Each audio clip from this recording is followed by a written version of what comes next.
Olá pessoal, nesse terceiro bimestre o nosso principal conteúdo se chama ótica e nesses vídeos daqui para frente nós vamos ver alguns conceitos iniciais sobre esse conteúdo. A física se ocupa em estudar diversos fenômenos de natureza. No primeiro ano, a maior parte dos nossos fenômenos foram relacionados ao movimento, seja ele de objetos aqui na Terra ou até mesmo dos astros. No segundo ano nós iniciamos com os fenômenos de calor e temperatura. E agora nós vamos iniciar com os fenômenos relacionados à luz.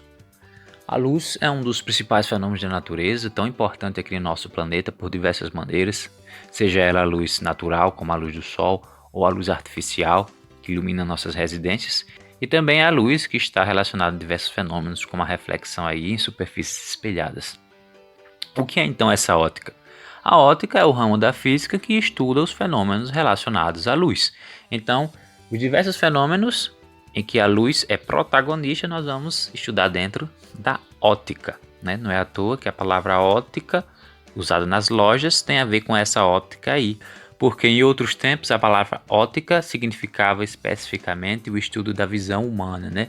Porque a visão humana está totalmente relacionada à luz, como a gente vai ver em outros momentos, certo? Mas hoje em dia, ótica está relacionada a qualquer fenômeno da luz, não só o da visão humana. Mas essa ótica dentro da física, ela pode ser dividida em duas. Uma que é chamada ótica física e a outra ótica geométrica. O que seria a ótica física? É aquela parte da ótica que se preocupa com a natureza da luz. Então ela vai estar preocupada principalmente sobre os fenômenos em que a composição da luz é fundamental, como alguns fenômenos ondulatórios, tratando a luz aí como uma onda ou como uma partícula. Nós temos como exemplo o efeito fotoelétrico que nós teremos a oportunidade de estudar adiante. E nós temos também o caso da ótica geométrica, que é aquele que não tem essa preocupação com a natureza da luz, ou seja, do que a luz é feita, porém usa a geometria para explicar alguns dos fenômenos ou das consequências da luz na sua ação sobre as coisas, né? Nós temos, por exemplo, aqui um fenômeno da luz sendo representado por linhas geométricas e a gente vai ter a oportunidade de ver parte desses dois ramos da ótica, porém o geométrico é o principal dentro do segundo ano do ensino médio. Aí dentro dessa óptica geométrica nós vamos encontrar alguns princípios e esses princípios vão ser utilizados daqui para frente. Eles precisam ser aprendidos, né? O primeiro dele é chamado de propagação retilínea da luz. O nome retilínea já entrega para a gente o que seria esse princípio, né? Retilínea significa em linha reta. O que é que ele diz para a gente? Em meios homogêneos e transparentes, a luz se propaga em linha reta. O que é um meio homogêneo? Homogêneo é o que apresenta uma estrutura semelhante em todas as suas partes. Então, se você tem uma substância ou algo que é semelhante em todas as partes, a gente diz que ela é homogênea. E transparente, intuitivamente a gente já sabe o que é algo que permite a passagem da luz e que pode ser visto nitidamente do outro lado. Como exemplo de um meio homogêneo e transparente, nós temos o ar, a água, o vidro e outros materiais como o plástico também, né? Então veja bem, é um princípio simples, ele simplesmente diz que a luz se propaga em linha reta, aonde? Em meios homogêneos e transparentes.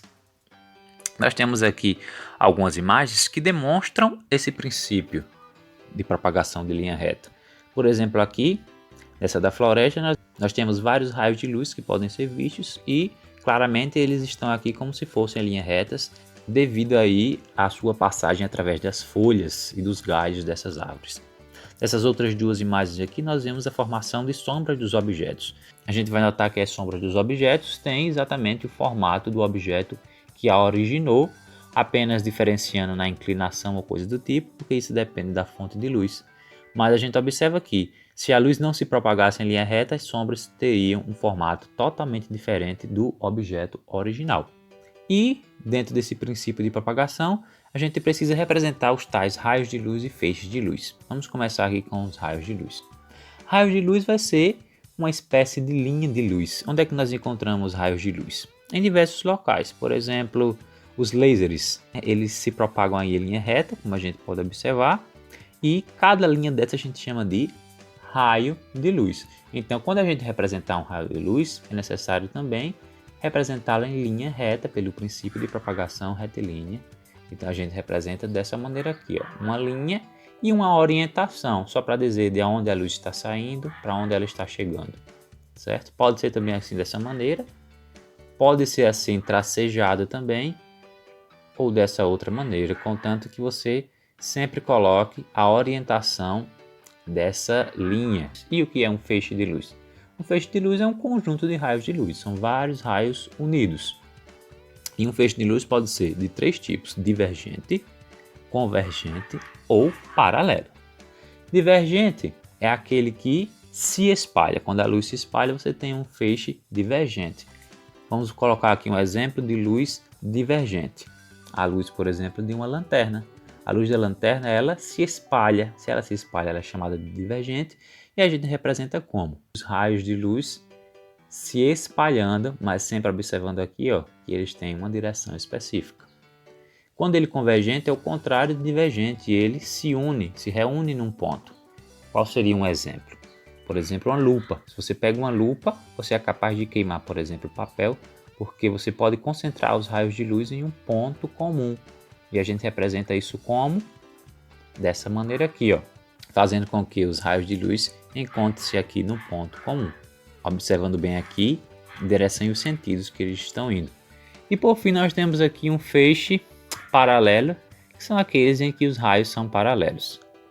E qualquer fonte que esteja muito distante, a gente considera que os raios dela são paralelos, como por exemplo os raios de Sol que chegam na Terra.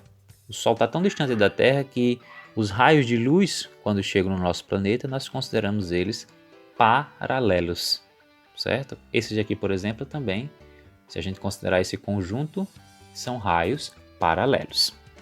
Em todos os casos aí, a lanterna, a lupa e o Sol são entendidos como fontes de luz, né? Então, para que haja luz, é preciso de uma fonte de luz. Nesse caso, são esses 3 aí colocados.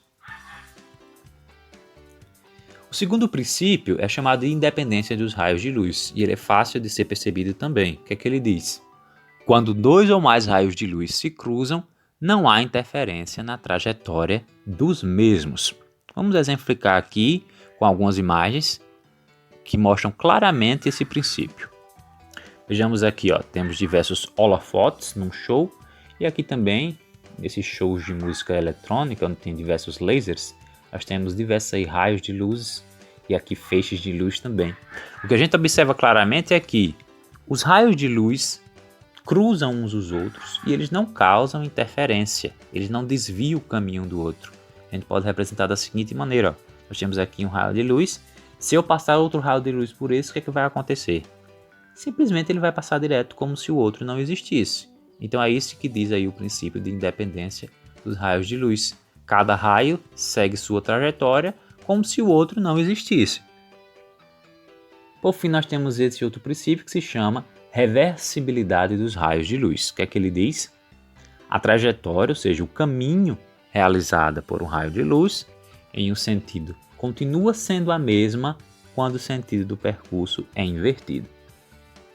Esse princípio aqui está intrinsecamente ligado àqueles casos em que você consegue olhar uma pessoa através do espelho e aquela pessoa também consegue te olhar. Isso por conta desse princípio. Muito comum, por exemplo, nos retrovisores de carro. Você consegue conversar com o motorista se você estiver sentado atrás, observando nos olhos dele através do retrovisor. Da seguinte maneira, ó, nós temos aqui a situação, aqui à esquerda e aqui à direita, onde B aqui representa um espelho, poderia ser um retrovisor, e A aqui é um observador, e C é outro observador nas duas situações. Veja aqui, ó, este é o raio de luz que é refletido no espelho. A pessoa que está em A, ó, o raio de luz segue aqui nesse caminho e chega até C. Já a pessoa que está em C, o raio segue o mesmo caminho, só mudando aí o sentido. Então não importa se você vai A, B, C ou C, B, A, a trajetória é a mesma. Então a trajetória da luz é a mesma seguindo a ordem ABC ou CBA.